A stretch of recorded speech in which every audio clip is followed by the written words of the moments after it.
George Washington did not set out to become a legend. In fact, for much of his life, he feared failure more than he expected greatness. Before he was a symbol of freedom, he was a young officer whose mistakes helped start a global war and nearly ended his career. And when the chance for absolute power finally came, the decision he made shocked the world and defined what America would become. George Washington's journey to becoming a national hero was not inevitable. It was shaped by ambition, doubt, defeat, discipline, and choices that placed principle above personal power. His legend was built not in moments of easy victory, but in times of uncertainty when the future of an entire nation hung in the balance. Washington was born in 1732 in colonial Virginia, into a world where status mattered and opportunity was limited. He was not born into the highest ranks of society. His family owned land and enslaved laborers, but they were not among the wealthiest planters. When Washington's father died, the family's fortunes declined, and young George did not receive the classical education enjoyed by many future revolutionary leaders. Instead, he learned practical skills, surveying, land management, and discipline. As a teenager, Washington became a surveyor on the Virginia frontier. The work was dangerous and physically demanding, but it introduced him to the vast lands beyond the settled colonies. It also awakened a lifelong ambition to rise in status, reputation, and influence. Washington believed honor and advancement came through military service. At just 21 years old, he was appointed a major in the Virginia militia and sent into contested territory claimed by both Britain and France. In 1754, his small force encountered French troops in the Ohio Valley. A brief skirmish left a French officer dead and ignited what became the French and Indian War, part of a global conflict known as the 7 Years' War. Washington's first command ended in disaster. Surrounded at Fort Necessity, he was forced to surrender. In the surrender document, written in French, Washington unknowingly admitted responsibility for the death of the French officer. Though he avoided punishment, the episode exposed his inexperience and nearly destroyed his reputation. Yet Washington learned from failure. He served under British officers, observing both their strengths and their arrogance toward colonial troops. He saw how British command worked and how little respect was given to Americans. By the end of the war, Washington had gained invaluable experience, discipline, and a hardened sense of leadership. After the war, Washington returned to civilian life. He married Martha Custis, a wealthy widow, and became one of the largest landowners in Virginia. Outwardly, he appeared to live the life of a successful planter. But beneath the surface, frustration simmered. Washington believed Britain undervalued colonial contributions and limited American opportunity. Like many colonists, he initially sought reform, not rebellion. When tensions with Britain grew in the 1760s, Washington did not rush toward independence. He hoped compromise could preserve British liberty while protecting colonial rights, but repeated failures of reconciliation changed his views. British taxation policies, military occupation, and political disregard pushed Washington, and many others, toward resistance. By the time the Continental Congress convened, Washington was already recognized as a respected military leader with experience few others possessed. When war broke out in 1775, the colonies faced a serious problem: they had no professional army and no clear commander. Choosing Washington as commander of the Continental Army was both strategic and symbolic. He was from Virginia, uniting northern and southern colonies, and he carried himself with authority and restraint. Washington accepted the command knowing the odds were against him. The British Army was the most powerful in the world. The Continental Army was poorly trained, underfunded, and constantly on the verge of collapse. Washington's genius was not in battlefield brilliance, but in survival. He understood that he did not need to defeat Britain outright, he needed to keep the army alive. Early defeats in New York nearly ended the Revolution. His forces were outmatched and forced to retreat repeatedly. Yet Washington refused to surrender. In the winter of 1776, as enlistments expired and morale plummeted, he made a bold decision. On Christmas night, he led his army across the icy Delaware River and launched a surprise attack on Hessian troops at Trenton. The victory was small in scale, but massive in impact. It revived hope and proved the army could still fight. Throughout the war, Washington endured criticism, betrayal, and political pressure. Some members of Congress questioned his leadership. Others attempted to replace him entirely. But Washington remained focused on unity and discipline.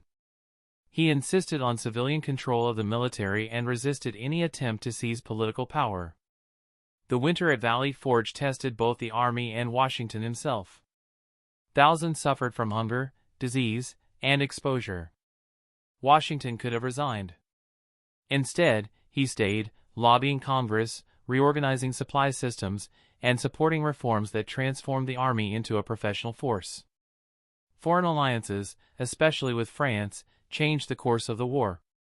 Washington coordinated closely with French commanders, understanding the importance of diplomacy alongside military action. This cooperation culminated in the victory at Yorktown in 1781, where British General Cornwallis surrendered. Victory made Washington a hero, but also placed him at a crossroads. He commanded the only standing army in the new nation. Many feared he might become a dictator, following the pattern of revolutionary leaders throughout history. Instead, Washington did the unthinkable. In 1783, he resigned his commission and returned to private life. King George III reportedly remarked that if Washington truly stepped down, he would be the greatest man in the world. By giving up power voluntarily, Washington transformed victory into legitimacy. Yet Washington's story did not end there. The new nation was unstable, divided, and financially broken. Reluctantly, Washington returned to public service as president of the Constitutional Convention. His presence alone lent credibility to the effort to create a stronger federal government. When the Constitution was ratified, Washington was unanimously elected the first president of the United States. He did not seek the role, but he understood its importance. Every decision he made would set a precedent. Washington approached the presidency with caution and restraint. He avoided royal trappings, insisted on peaceful transfers of power, and balanced competing political factions. He defined the role of the executive without abusing it. Perhaps his greatest act came at the end of his presidency. After 2 terms, Washington stepped down, establishing the tradition of limited executive power. In his farewell address, he warned against political division, foreign entanglements, and the dangers of ambition. By the time of his death in 1799, George Washington was universally revered. But his hero status was not built on perfection. It was built on character, on the ability to learn from failure, endure hardship, and place the nation above himself. George Washington became a national hero not because he never made mistakes, but because when history offered him power, he chose responsibility instead. And in doing so, he helped define what leadership in a republic should look like, not just for America, but for the world. His reputation only grew after his death, but the reasons for that reverence went deeper than military victory or political office. In a world still dominated by kings and emperors, Washington represented something radically different, a leader who walked away from power not once, but repeatedly. Almost immediately, Americans began to mythologize him. Stories spread of his honesty, discipline, and restraint. Some were exaggerated, others invented entirely, but they reflected a deeper truth. People needed symbols to unite a fragile nation, and Washington embodied the ideals they hoped the Republic would live up to. Yet even as he became a symbol, Washington remained human. He struggled with the moral contradictions of his time, including slavery. For much of his life, he accepted the institution as part of the world he knew. But in his later years, his views evolved. In his will, he ordered that the enslaved people he owned be freed after Martha Washington's death, a decision that set him apart from many of his contemporaries and hinted at an internal reckoning that history often overlooks. Internationally, Washington's legacy was just as powerful. European leaders watched closely as the American experiment unfolded. Many assumed the Republic would collapse or fall into dictatorship. Washington's conduct proved otherwise. By respecting constitutional limits, he showed that authority could exist without tyranny. His image became inseparable from the nation itself. Cities, counties, institutions, and eventually the capital were named after him. His likeness appeared in art, currency, and public monuments. But what truly made Washington a national hero was not how often he was honored, it was why. At every critical moment, Washington faced a choice between personal advancement and public duty. Time and again, he chose the harder path. He accepted command when failure seemed likely. He endured criticism without retaliation. He surrendered authority when others would have clung to it. History often celebrates bold victories, but Washington's greatness lay in restraint. He understood that the survival of the Republic depended less on one man's brilliance and more on the strength of its institutions. By refusing to become indispensable, he ensured that the nation could endure without him. In the end, George Washington did not become a national hero because he sought glory. He became one because he understood the danger of it. His legacy is not just preserved in textbooks or monuments. It lives in the principles of civilian leadership, constitutional government, and peaceful transfer of power, principles that remain rare and fragile even today. Washington's life reminds us that true greatness is not measured by how much power a person gains, but by how responsibly they use it and when they are willing to let it go. That is how George Washington became a national hero, and that legacy continues to shape the United States long after his time. When Americans remember George Washington today, they are not simply remembering a general or a president. They are remembering the standard he set.